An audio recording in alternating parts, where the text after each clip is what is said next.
Today is Columbus Day in the United States. The federal holiday has become increasingly contentious in recent years. You might be one of those wondering what all the fuss is about, and if so, this video is for you. I should say on the outset that none of this is my opinion. Everything I'm about to tell you is rooted in fact. None of this is in dispute. It's all part of the historical record drawn from contemporary documents, including the diaries and letters of Columbus himself and those who sailed with him. If you defend the celebration of Columbus, you must, by extension, defend what he did. And lastly, a warning. Much of this may be difficult to hear. In 1492, Columbus sailed the ocean blue. It's a rhyme every American schoolchild knows, from a poem describing how the Italian adventurer sailed the Nina, the Pinta, and the Santa Maria around the world. We celebrate Columbus as a heroic explorer who beat terrible odds to prove that the world was round and discovered the United States in the process. However, very little of that is true.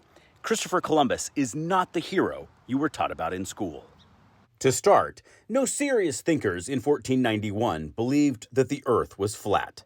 The ancient Greeks had proven it was round several thousand years earlier. What's your excuse, flat earthers? Nor was Columbus the first European to discover the New World. That distinction goes to the Norseman, Leif Erikson, who set foot on continental North America 500 years earlier.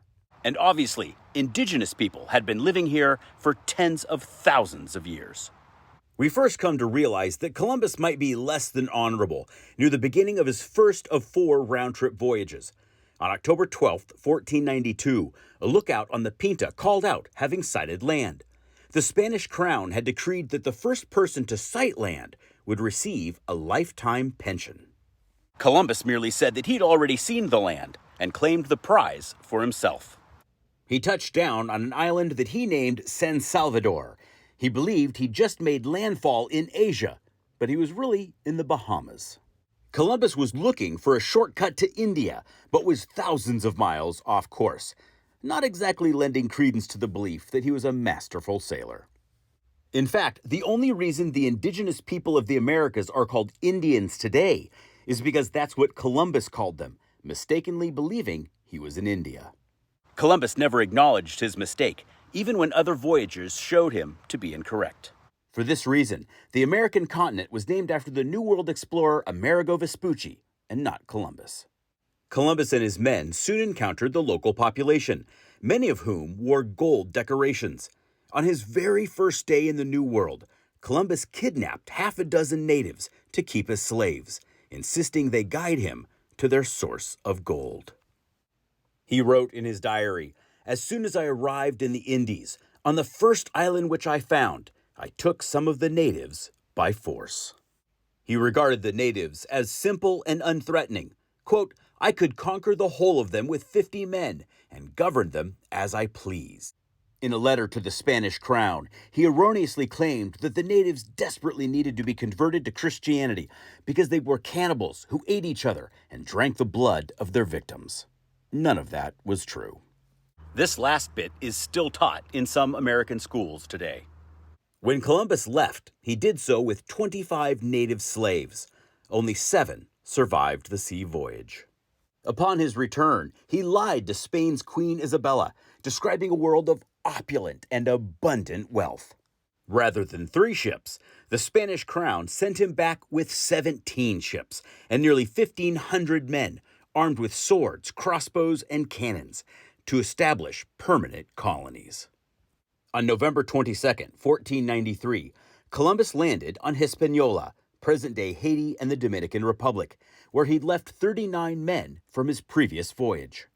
All of the men were dead and their fort in ruins, destroyed by the natives after the Europeans had begun going after the indigenous women and their gold. Columbus instituted a new colony with himself as governor.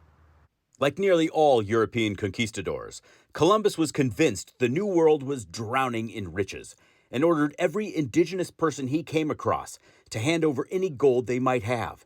If any refused, he ordered their ears, noses, or hands cut off as a warning to others. He enslaved thousands of the local population, including children, and forced them to work in gold mines.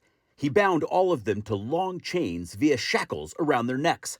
When a slave died of exhaustion, as happened regularly, The slave was beheaded rather than take the time to unshackle them.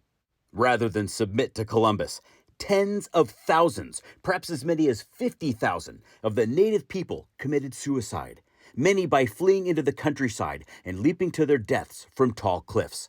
There are stories of mothers drowning their own children to prevent them from being turned into slaves. Other natives revolted and were quickly slaughtered by superior European technology. Columbus ordered the native leaders brought to him and beheaded. Their dismembered bodies were dragged through the streets to discourage any further rebellion. Some indigenous warriors were fed alive to his dogs or roasted on spits. Still others were thrown into boiling vats. Children were hacked to pieces with swords or dashed against rocks. One Spaniard who was with Columbus wrote that, quote, "Such inhumanities and barbarisms were committed in my sight as no age can parallel. My eyes have seen these acts so foreign to human nature that I now tremble as I write." We have a word for this. It's called genocide. The slaves were unable to produce the sheer volume of ore that Columbus had promised his Spanish benefactors. So he decided to make up the difference in massive numbers of indigenous captives sent back to Spain.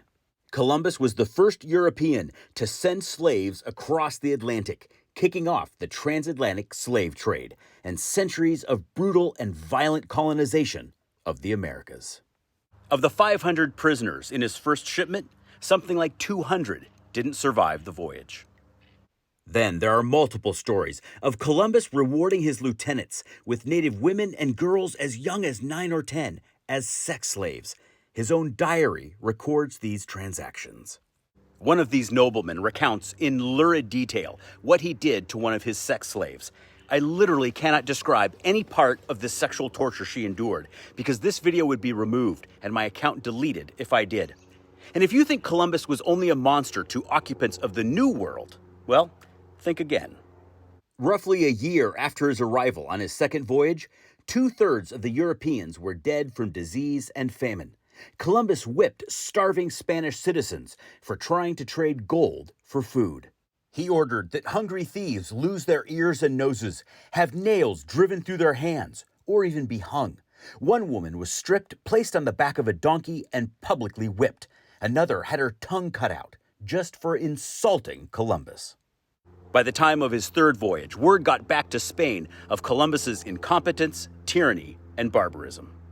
The Spanish crown sent an investigator to assess the veracity of the charges. Upon his arrival, everything he saw bore out the reports. He seized Columbus's property, clapped him in irons, and sent him back to Spain. Columbus admitted to the charges and was stripped of his governorship and much of his prestige. Of course, this punishment had nothing to do with his treatment toward the indigenous populations, only his fellow Europeans. Are you starting to realize why people don't think Columbus should be celebrated? There were 250,000 natives on Hispaniola when Columbus first arrived. A handful of decades later, there were only a few hundred. Those that had survived Columbus's sword died of smallpox and other European diseases.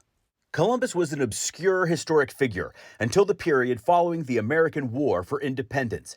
He became a national myth, lauded as a hero used by God to ensure that the United States became a country.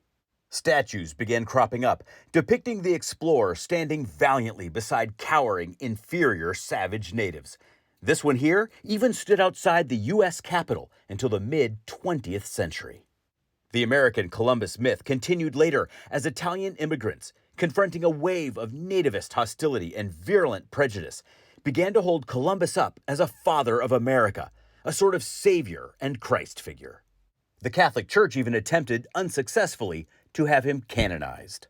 Falling short of that, the Knights of Columbus, a Catholic organization, appealed to the federal government, which established Columbus Day. The United States has observed a holiday for an imperialist bully, a mass murderer, and a slaver for nearly a century. It's time to stop. Happy Indigenous Peoples Day, everybody.